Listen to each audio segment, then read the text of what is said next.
بسم الله الرحمن الرحيم الحمد لله نحمده ونستعينه ونستغفره ونعوذ بالله من شرور أنفسنا ومن سيئات أعمالنا من يهده الله فلا مضل له ومن يضلل فلا هادي له وأشهد أن لا إله إلا الله وحده لا شريك له وأشهد أن محمدا عبده ورسوله وصفيه من خلقه وخليله أدى الأمانة وبلغ الرسالة وجاهد في سبيله حتى أتاه اليقين فاللهم صل وسلم وبارك على نبينا محمد وعلى آله وصحبه أجمعين. أما بعد فإن أصدق الحديث كتاب الله تعالى وخير الهدي هدي محمد صلى الله عليه وسلم وشر الأمور محدثاتها وكل محدثة بدعة وكل بدعة ضلالة. Donc Inch'Allah, ce cours est le second dans la lecture du livre de Cheikh Ali ibn Khudayr al-Khudayr, à savoir Al-Haqa'iq fi al-Tawhid.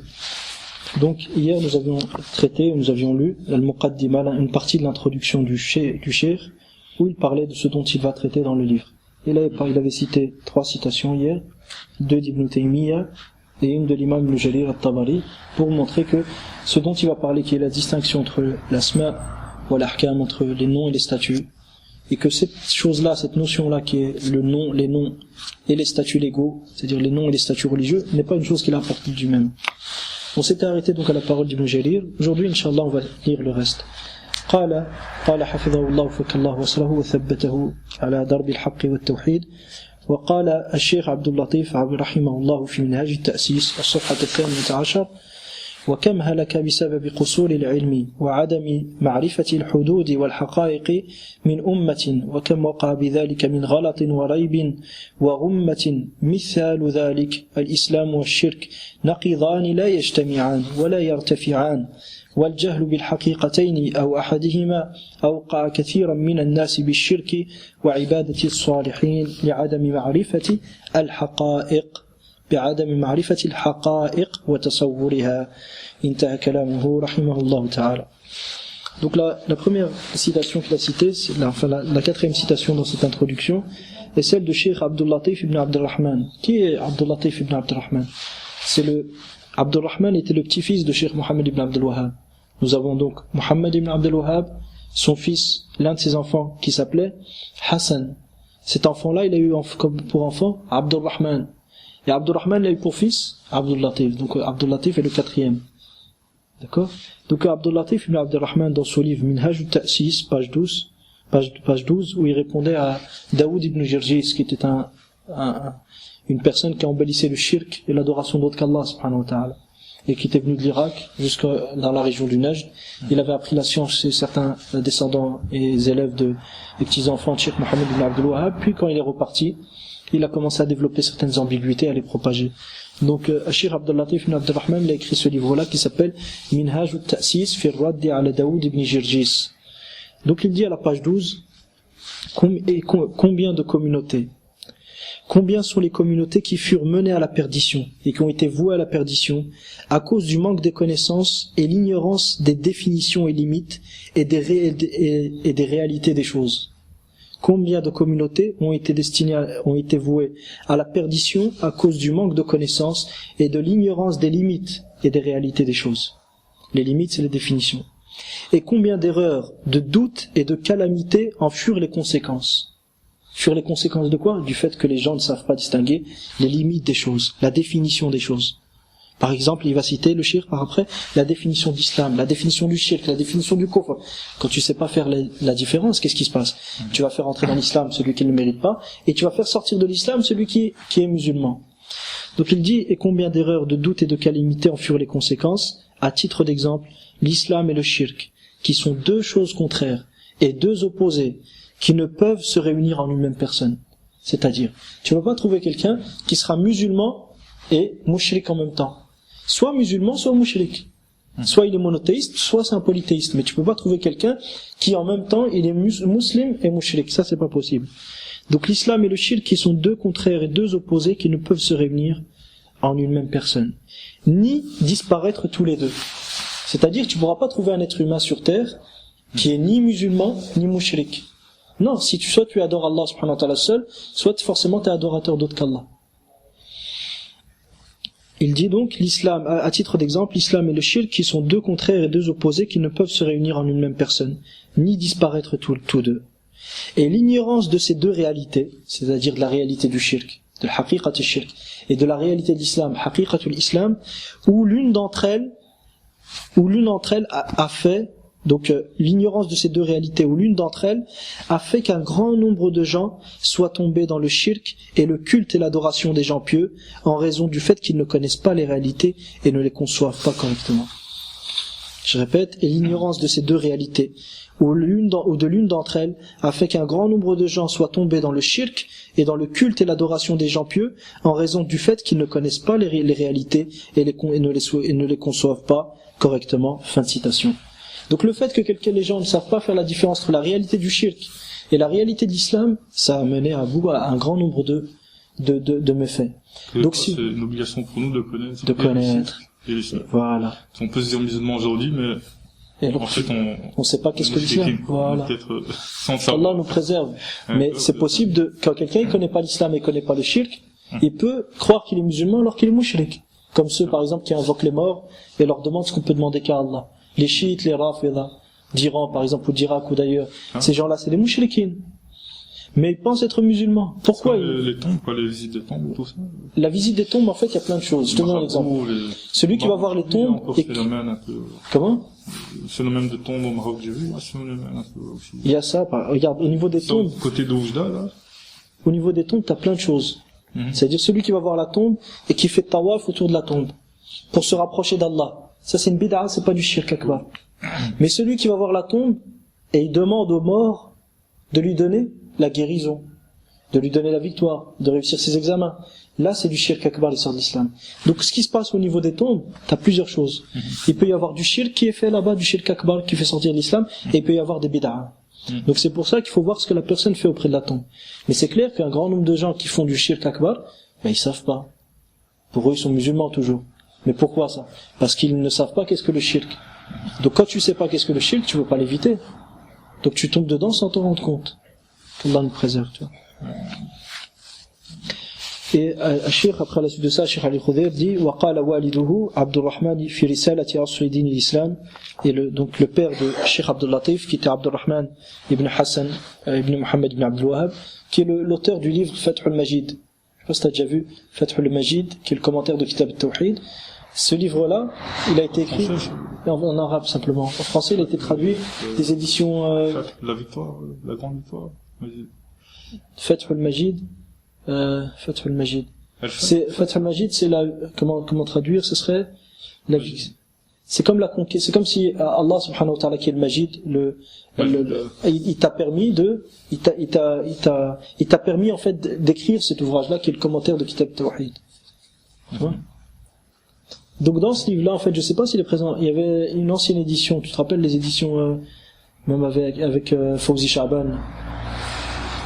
Mais ça fait longtemps, des dates de longtemps. T'as une traduction de Fath al-Majid, mais tu comprends rien dedans. Tu comprends rien. C'est une traduction qui est vraiment. Tu comprends rien quand tu lis en fait. Donc ce livre-là qui est Fath al-Majid, c'est le commentaire de Kitab Tawhid. Il a été écrit par un cheikh qui s'appelait Abdul Rahman ibn Hassan ibn Muhammad ibn Abdul Wahhab. C'était le petit-fils de Cheikh Muhammad ibn Abdul Wahhab, rahimahullah. Et dans son livre, il dit, pas dans Fath al-Majid, dans un autre livre dont le titre est le fondement de la religion islamique, Asl din al-Islam, il dit فَإِنَّ مَنْ فَعَلَ الشِّرْكَ فَقَدْ تَرَكَ التَّوْحِيدَ فَإِنَّهُمَا ضِدَّانِ لَا يَجْتَمِعَانِ. Il dit donc, celui qui commet du shirk aura abandonné forcément le tawhid. Du fait que le tawhid et le shirk soient deux opposés qui ne peuvent se réunir en une même personne, qui ne peuvent se réunir et être présents en une même personne. Et je répète, il dit celui qui commet du shirk aura forcément abandonné le tawhid. Du fait que le tawhid et le shirk soient deux opposés qui ne peuvent se réunir et être présents en une même personne. Donc forcément, si quelqu'un fait du shirk, c'est que le tawhid il est parti. Parce qu'on peut pas trouver quelqu'un qui est aussi bien mushrik et aussi bien musulman en même temps. Fin de citation. Puis le cheikh cite une autre parole d'un des savants d'Ad-Da'wa al-Najdiyya qui s'appelait Abdullah ibn Abu Butayn, rahimahullah. Abdullah ibn Abdurrahman Abu Butayn. وقال الشيخ عبد الله أبا بطين ومما يتعين الاعتناء به معرفة حدود ما أنزل الله على رسوله لأن الله سبحانه ذم من لا يعرف حدود ما أنزل الله على رسوله فقال تعالى الأعراب أشد كفرا ونفاقا وأجدر أن لا يعلموا حدود ما أنزل الله على رسوله انتهى كلامه رحمه الله من رسالة الانتصار. Donc, Cheikh Abdullah ibn Abdurrahman Abu Butayn, rahimahullah, disait, et parmi les choses dont il est une obligation de se préoccuper, on a ce qui suit, la connaissance des limites et définitions de ce qu'Allah a révélé à son messager, sallallahu alayhi wa sallam. La connaissance des limites, c'est-à-dire et des définitions de ce qu'Allah a révélé à son messager sallallahu alayhi wa sallam. Pourquoi? Car Allah subhanahu a blâmé ceux qui ne connaissent pas les limites qu'il a révélées à son messager sallallahu alayhi wa sallam. Allah ta'ala dit dans le Coran, dans Surat At-Tawbah, les Bédouins sont les plus endurcis dans leur mécréance et l'hypocrisie. Les Bédouins sont les plus endurcis dans leur mécréance et hypocrisie et les plus enclins à méconnaître les limites qu'Allah a révélées à son messager. Et les plus enclins à méconnaître les limites qu'Allah a révélées à son messager. Fin de citation d'un épître qui s'appelle Al-Intisar li Hizbillahi al-Muwahhidin. Donc, on voit bien ici que les Bédouins, ils ont été blâmés. Pourquoi? Parce que ils ne cherchent pas à connaître les limites qu'Allah a révélées à son messager. Donc, celui qui se préoccupe pas de ce sujet-là, forcément, il sera blâmé, comme les Bédouins, ils ont été blâmés. Parce que les Bédouins, ils n'ont pas été blâmés parce que c'était des Bédouins. Mais ils ont été blâmés, certains Bédouins, ils ont été blâmés pour des raisons. Parmi ces raisons-là, c'est que ils sont les plus endurcis dans leur mécréance et dans leur hypocrisie. C'est-à-dire, quand ils font preuve d'hypocrisie ou de mécréance, ils sont très durs dedans. Et ils sont les plus enclins à méconnaître, à ne pas chercher à savoir les limites qu'Allah a révélées à son messager. Par conséquent, toute personne qui fait ça après eux, sera blâmée comme eux, ils ont été blâmés. Donc c'est à nous maintenant de nous concentrer sur ce point-là et d'apprendre les limites qu'Allah a révélées à son messager. Les limites, les définitions. Parmi ces définitions-là, on a la définition de quoi? Du musulman, la définition du muwahhid, la définition du mushrik, la définition du kafir, la définition du croyant, la définition du sunni, la définition du mubtadi'. Donc toujours dans l'islam et l'islam d'association ou... Par rapport à ça, on voit que, comme tu peux voir, c'est que Allah subhanahu wa ta'ala a blâmé les Bédouins pour quelle raison? Pour 3 raisons. Qui sont les plus endurcis dans leur mécréance, dans l'hypocrisie. Quand ils sont mécréants, ils sont hypocrites. Et les plus enclins à méconnaître et à ne pas chercher à savoir et à apprendre les limites qu'Allah a révélées à son messager. Et vu que c'est à cause de ces points-là qu'Allah subhanahu wa ta'ala les a blâmés, donc toute personne qui se retrouve dans une même situation, et dans une situation similaire, ou en qui se réalise une partie de ce qui a été cité, sera blâmé comme les Bédouins, ils ont été blâmés. Alors, parce que parmi les Bédouins, il y en a qui aiment Allah et son prophète, sallallahu alayhi wa sallam. Donc c'est pas parce que t'es Bédouin que t'es blâmé. Non. C'est une partie des Bédouins qui a été blâmée pour 3 choses. Premièrement, ils sont les plus endurcis dans leur mécréance. Et deuxièmement, ils sont les plus endurcis dans leur hypocrisie, quand ils sont mécréants et hypocrites. Et troisièmement, ou deuxième point, ils sont les plus enclins à méconnaître et négliger. Ils ne se font pas attention à chercher à comprendre les limites qu'Allah a révélées à son messager. Donc c'est à nous de ne pas nous retrouver dans une situation similaire à ces Bédouins-là. Donc on doit absolument connaître et apprendre les limites qu'Allah a révélées à son messager. Travailler, apprendre, étudier, apprendre. Exactement ça. Vivre quoi. C'est-à-dire pas rester comme ça, ne pas chercher à comprendre et se dire que j'ai déjà tout compris, tu vois.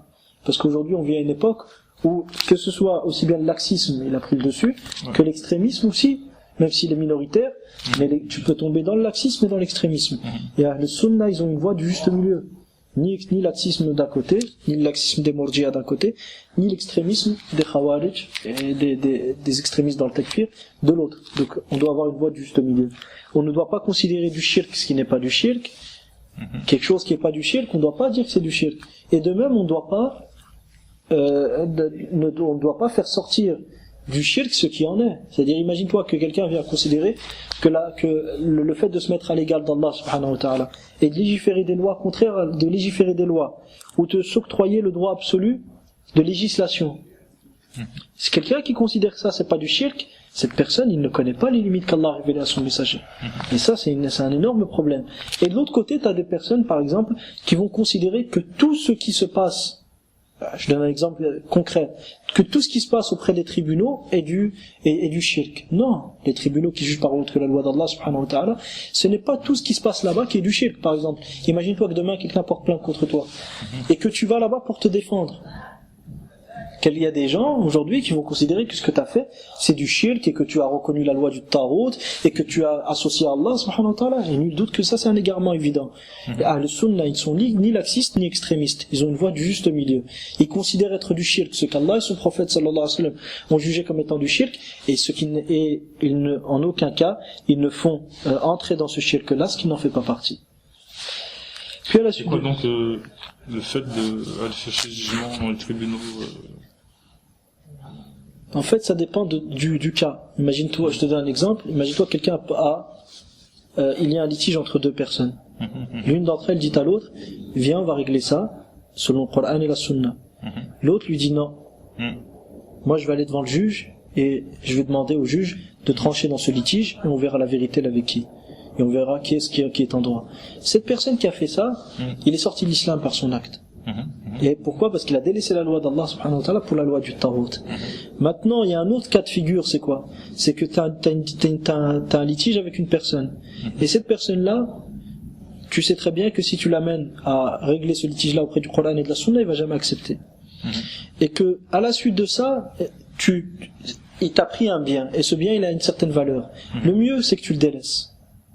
Mais si jamais en le délaissant tu te retrouves dans une forte difficulté et une forte gêne, il sera permis dans ce cas-là, en cas de nécessité, de faire quoi? Pas d'aller devant le juge pour lui dire, monsieur le juge, j'ai un litige avec un tel, tranché par ce juger dans notre litige, et quel que soit votre jugement, on va s'y soumettre. Non, c'est pas ça. Celui qui fait ça, il a fait du shirk akbar. Pourquoi? Parce qu'il a reconnu au juge le pouvoir, le droit de légiférer et le droit de trancher dans les litiges. Et il a pris le juge comme hakam, comme juge suprême d'ordre d'Allah subhanahu wa ta'ala. Mais quelqu'un qui va devant le juge lui dit quoi? J'ai subi telle et telle injustice à telle date, et il m'a été pris tel bien. Je vous demande donc de me restituer mon bien. Ça, cette démarche-là, ça c'est pas une demande de jugement auprès du juge. Là, il ne demande pas au juge de trancher dans un litige. Non, il demande l'aide du juge. Et la demande d'aide à un mécréant ou à un tarout est interdite à la base. Pourquoi? Parce qu'Allah subhanahu wa ta'ala nous a demandé de nous éloigner du tarout. Mais s'éloigner du tarout, c'est une obligation. Mais c'est pas une condition de la validité de la foi, c'est-à-dire qu'Allah nous a demandé de nous éloigner du Tarout, de ne pas nous en approcher, ni de lui, ni de ses institutions, autant que possible. Mais si tu te retrouves dans une situation où tu as perdu un bien, que la charia t'a garanti, et tu n'as d'autre moyen pour le récupérer que d'adresser une demande au juge pour le récupérer, dans ce cas-là, en cas de nécessité, ce sera permis. Comme l'ont cité certains, parmi les savants contemporains, un certain nombre, tels que Cheikh Abdul Majid al-Shadouli, d'autres tels que Cheikh Abu Qatada, hafidhahullah, ou Cheikh Abdul Majid al-Shadouli, hafidhahullah ta'ala, et d'autres parmi les mashayikh, Cheikh Abu Basir et d'autres. Quoi qu'il en soit, cette démarche-là, qui est de demander l'aide d'un juge, cette démarche n'est pas du shirk. Pourquoi? Parce que tu ne lui as pas demandé de trancher dans un litige. Tu lui as demandé... Il devrait trancher tel... En fait, toi, tu lui demandes selon... Non, toi, t'es pas responsable de ce que tu vas faire après. Toi, tu lui as demandé... Regarde, imagine-toi que tu as un problème avec quelqu'un. Est-ce que si tu reviens vers le juge pour lui demander, juge entre nous et nous allons nous soumettre à ton jugement, ça c'est du shirk. Non, c'est clair. Mais si tu lui demandes directement une chose, si tu lui dictes, voilà, t'as compris. Et ce que tu lui as dicté s'accorde avec la charia. Donc tu n'as pas demandé une loi du tarot, tu n'as pas demandé une loi du shaitan. Tu as demandé quoi? Un droit que la charia t'a garanti. Tu vois la différence? Certains ils font pas la différence. Donc mais bon, ici pour qu'il il te donne ce droit que tu demandes. Ça se passe toujours par jugement, quoi. Oui, bien sûr, mais toi t'es pas responsable de ce jugement qui vient après. Toi t'es pas responsable. C'est-à-dire après le juge il peut accepter ou refuser de te le donner. Mais toi à la base, tu lui as pas reconnu le droit de trancher dans les litiges. Toi qu'est-ce que tu lui as fait? C'est comme tu as dit, tu lui as dicté ce que tu veux. Donc à la suite de ça, il accepte de te le donner ou refuse. Toi tu es pas responsable. Dire il accepte, c'est bien, tu récupères ton bien. Il refuse, toi tu as pas eu ce que tu voulais, tout simplement. Mais quoi qu'il en soit, on peut pas comparer ça à quelqu'un qui va devant le juge et qui lui dit, monsieur le juge, j'ai un litige avec un tel. Et nous sommes venus vers vous afin de trancher ce litige. et quel que soit votre jugement, nous allons nous y soumettre. Parce que celui qui fait ça, qu'est-ce qui s'est passé? Il a mis ce juge à l'égal d'Allah subhanahu wa ta'ala. Dans quoi? Allah azza wa jalla dit quoi? وَمَا كَانَ الْقَوْلَ الْمُؤْمِنِينَ إِذَا دُعُوا إِلَى اللَّهِ وَرَسُولِهِ لِيَحْكُمَ بَيْنَهُمْ إِلَّا أَن يَقُولُوا سَمِعْنَا وَأَطَعْنَا. Et la parole des croyants, lorsqu'ils sont appelés à ce qu'Allah et son messager jugent entre eux, n'est autre que de dire, nous avons entendu et nous obéissons. C'est-à-dire, nous nous soumettrons quel que soit le jugement. Si quelqu'un, maintenant, cette caractéristique-là, qui est de dire, j'écoute et j'obéirai quel que soit le jugement, si quelqu'un fait ça avec autre qu'Allah, il l'a mis à l'égal d'Allah subhanahu wa ta'ala. Et le prophète sallallahu alayhi wa sallam, dans le hadith authentique rapporté par l'imam al-Bukhari, an Ibn Mas'ud radiyallahu anhu, Ibn Mas'ud il dit, ya Rasulallah, quel est le plus grand des péchés? Et le prophète sallallahu alayhi wa sallam de lui répondre, an taj'ala lillahi niddan wa huwa khalaqak, que tu donnes à Allah un égal alors qu'il t'a créé. Donc le shirk c'est quoi? C'est de donner à Allah un égal dans ce qui est spécifique à Allah. Et le seul qui mérite cette soumission absolue, c'est qui? C'est Allah subhanahu wa ta'ala. Si quelqu'un voue cette soumission à autre que lui, il l'aura associé à Allah subhanahu wa ta'ala. Bien plus, il aura adoré autre qu'Allah et délaissé l'adoration d'Allah. Allah nous dit aussi dans le Coran, donc quand vous voulez trancher entre vous, tranchez par le lot d'Allah. C'est-à-dire, c'est exactement... N'allez pas trancher par le tarot. Voilà. Sinon, parce que si tu demandes au tarot de juger par ce qu'il veut, ou tu lui reconnais le pouvoir de trancher, ça c'est du shirk. Mais il faut bien comprendre que ça c'est une chose, et demander l'aide du tarot, et comme tu as dit, dicter au tarot de ce que tu lui demandes, c'est autre chose. Quand quelqu'un ne fait pas la différence entre ça et ça, qu'est-ce qui va se passer? Quand il va entendre quelqu'un qui permet de demander l'aide au tarot, il va dire, attends, t'as permis le shirk. Il va lui dire, donc si t'as permis le shirk, t'es toi-même un shaitan, toi-même tu appelles à la mécréance, donc toi-même t'es sorti d'islam. Est-ce qu'on voit les conséquences néfastes là de tout ça? Il y a d'énormes conséquences. Et de même, quelqu'un qui il y en a beaucoup aujourd'hui qui vont dans les tribunaux et tout ça, et chercher leurs droits, soi-disant, selon l'institution belge et les lois belges, quoi. Ils vont pas dicter aux juges ni aux procureurs pratiquer la charia, que c'est mon mari, ou mon fils, ou mon gendre, ou mon...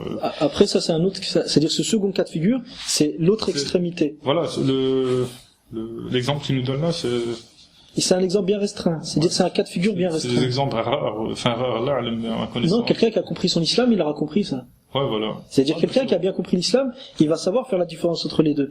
Mais quelqu'un qui a... de faire la différence, pas de problème. J'ai bien compris, tu vois. Mais je veux dire, le mettre en pratique, quoi. Les gens qui le pratiquent ont des problèmes. Non, regarde, quelqu'un qui a compris, quelqu'un qui a compris, il va le mettre en pratique. Celui qui va pas le mettre en pratique, c'est celui qui peut-être, il connaît même pas qu'est-ce que l'islam, et il se dit musulman. C'est pour ça que il faut voir un peu, on n'est pas en train de dire que tout le monde est excusé. Non, on dit simplement que quoi? Il faut voir la situation des gens. Il faut voir la situation des gens. Celui qui, par exemple, son cas de figure, c'est quelqu'un qui, peu lui importe ce que la charia a dit ou ce qu'elle dit pas. Lui, c'est son ventre et son argent qu'il veut. Peu importe, il fasse du shirk, il fait pas du shirk, lui il n'en a rien à faire. Cette personne-là, c'est un mouchrik, il n'y a pas de doute. Mais celui, par exemple, il cherche à bien faire, il a compris que le seul qui mérite de trancher dans les litiges, c'est Allah subhanahu wa ta'ala. Et normalement, quand tu dis la ilaha illallah, tu comprends ça automatiquement. Il comprend en même temps que le seul Dieu et le seul Seigneur, c'est Allah subhanahu wa ta'ala. Automatiquement, celui qui dit ça, il va comprendre qu'il peut pas reconnaître à autre qu'Allah le pouvoir absolu de trancher dans les litiges et de se soumettre totalement à une autre législation que la législation d'Allah. Il va connaître ça automatiquement. Donc si c'est ça, qu'est-ce qui va se passer? Il pourra pas tomber dans ce cas de figure dont tu as parlé, qui est, il peu lui importe que la charia lui garantisse une chose ou lui la garantisse pas, lui il va vers les lois et il utilise les lois, peu importe comment il les utilise et peu importe ce que disent ces lois-là. Aujourd'hui qui se disent, bon voilà, en Belgique, par exemple, en Belgique, tout ça, il n'y a pas de tribunaux islamiques, il n'y a pas de... On n'arrive pas à avoir notre jugement islamique, donc allons... Non, j'ai pas... Les savants qui ont dit que c'était permis dans certains cas, ils ont pas dit tu vas devant le juge pour lui dire tranche par ce que tu veux. Faut encore pratiquer. Voilà, faut pratiquer ce qu'ils disent ces savants-là. Ces savants-là, ils te disent quoi? Ils te disent tu demandes une chose que la charia t'a garantie. Donc tu viens pas demander au juge, juge par ce que tu veux. Voilà. Donc ces mêmes savants qui ont dit quand il n'y a pas de tribunaux islamiques, il est permis de revenir devant ces tribunaux-là pour leur demander une chose que la charia leur garantit. Si ces gens qui aujourd'hui prenaient cette fatwa, il faudrait qu'ils la prennent tout entière, en montrant, en prenant en considération que ces savants, ils ont dit quoi? Tu mets en pratique ce que la charia t'a garanti. Tu demandes ce que la charia t'a garanti. Donc tu demandes une chose particulière. T'es pas venu devant le juge pour lui dire juge parce que tu veux, on se soumettra à ton jugement. Tu vois ce que je veux dire? Donc d'un côté t'as les gens qui ont pas compris et qui vont faire du shirk, et de l'autre côté t'as des gens qui ont pas compris aussi et qui font rentrer dans le shirk ce qui n'est pas du shirk. Et entre les deux on a qui? On a les gens de Ahl-Sunnah qui savent faire la différence et les réalités des choses. Ils savent ce qui est du shirk, ils savent ce qui n'est pas du shirk. Et ils ne font pas entrer dans le shirk ce qui n'en fait pas partie, et ils ne font pas sortir du shirk ce qui en fait partie. Et c'est pour ça que nous, on se doit se concentrer pour justement connaître les limites qu'Allah a révélées à son prophète, sallallahu alayhi wa sallam, afin de ne pas être injuste. Parce que l'injustice, c'est quoi? C'est de mettre les choses dans autre que leur contexte. Considérer être du shirk ce qui n'en est pas, c'est de l'injustice. Et considérer ne pas être du shirk, considérer ne pas être du shirk ce qui est du shirk réellement, c'est de l'injustice. C'est pour ça que Luqman alayhi salam, il disait quoi à son fils? Wa idh qala Luqmanu li ibnihi wa huwa ya'idhuhu ya bunayya la tushrik billah inna ash-shirka la dhulmun 'azim. Lorsque Allah subhanahu wa ta'ala dit dans la traduction approximative, et lorsque Luqman dit à son fils, alors qu'il l'exhortait, il lui a dit: oh très cher enfant, n'associe pas à Allah, car l'association est la plus grande des injustices. Pourquoi c'est la plus grande des injustices? Parce que l'injustice c'est de placer une chose dans autre que son contexte. Et imagine-toi que l'adoration, le seul qui la mérite, c'est qui? C'est Allah subhanahu wa ta'ala. Si tu prends cette adoration, tu la vois autre qu'Allah, tu l'as placée dans autre que son contexte, et nul doute que la plus grande des justices et des équités sur terre, c'est le tawhid. Donc le fait que tu as associé à Allah, c'est la plus grande des injustices qu'Allah ne pardonnera pas si tu meurs en ayant reçu le message. De l'autre côté aussi, faire rentrer dans le shirk ce qui n'est pas du shirk, c'est une injustice aussi. Pourquoi? Parce que tu auras placé une chose dans autre que son contexte. Donc Ahl-Sunnah ont une voie qui est du juste milieu, ni le laxisme d'un côté des Murji'a, ni l'extrémisme des Khawarij, mais le juste milieu de Ahl-Sunnah wal Jama'a, Ta'ifa al-Mansura, al-Firqa al-Najiyya wa al-Hadith. Puis à la suite de ça, donc après que le cheikh ait développé ce point-là, il parle de la manière dont il va traiter, dont il a composé son livre. Alors on va lire ça, puis pour laisser le reste pour la prochaine fois.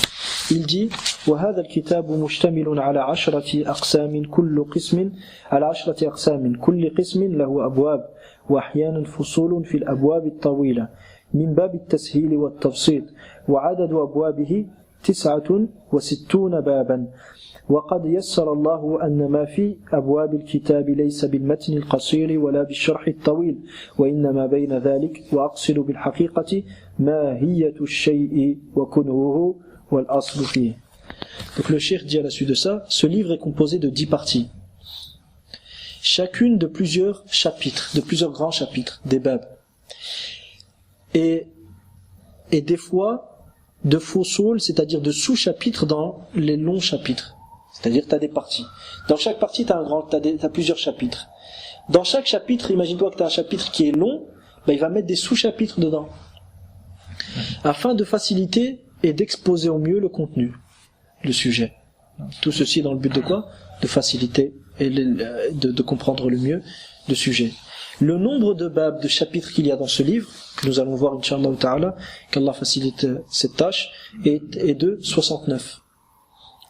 Et Allah, par sa facilité, a fait en sorte que le contenu des chapitres de ce livre ne soit ni un texte court, ni un matn, ni un commentaire trop détaillé, al-Sharh al-Tawil. Allah subhanahu wa ta'ala, par sa facilité, a fait en sorte que le contenu des chapitres ne soit ni un texte court, ni un commentaire trop détaillé, mais entre les deux. Puis le cheikh, il rappelle un point qui est lorsqu'il parle de la haqiqa, de la réalité. Depuis tout à l'heure, on a cité plusieurs fois les termes réalité. Il dit: lorsque je parle de haqiqa, de réalité, je vise la réalité d'une chose, sa composition et son fondement. Je vise la réalité d'une chose, sa composition et son fondement. C'est-à-dire son fondement, c'est le fondement sans lequel elle ne peut exister. Dès qu'il est présent, cette chose est présente. Dès qu'il est absent, cette chose est absente. Donc c'est ça la réalité dans les paroles du cheikh. Je répète, il dit: lorsque je parle de haqiqa, de réalité, je vise la réalité d'une chose, sa composition et son fondement. La réalité d'une chose, sa composition et son fondement. Puis après le cheikh parle de la maison d'édition à qui il a laissé le livre, c'est-à-dire il a laissé l'apparition de ses livres. Il dit وقد فوضت دار الصديق للطبع والنشر والتوزيع بطبع هذا الكتاب وغيره من الكتب التي يسر الله كتابتها. Donc il a laissé une maison d'édition qui s'appelle As-Siddiq, Dar As-Siddiq, le droit de paraître l'ensemble des livres.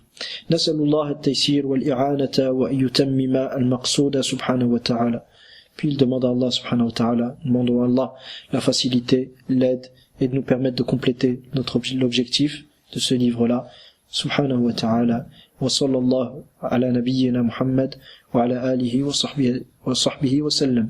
Katabahu Ali ibn Khudayr al-Khudayr fi al-Qasim Burayda al-Khatmu bi tawqi'ihi ay an-Shaykh khatamahu wa qa'ali. Donc le cheikh l'a écrit dans la ville de Qasim, qui est une ville en Arabie, et dans la région de Qasim et dans la ville de Buraïda. Et puis il a signé. Inch'Allah, on va s'arrêter là pour la prochaine fois. Inch'Allah, rentrer dans le premier kitab, et dans le premier bab, dans le premier grand chapitre. Wa sallallahu sallam wa baraka ala nabiyyina Muhammad wa ala alihi wa sahbihi ajma'in, walhamdulillahi rabbil alamin.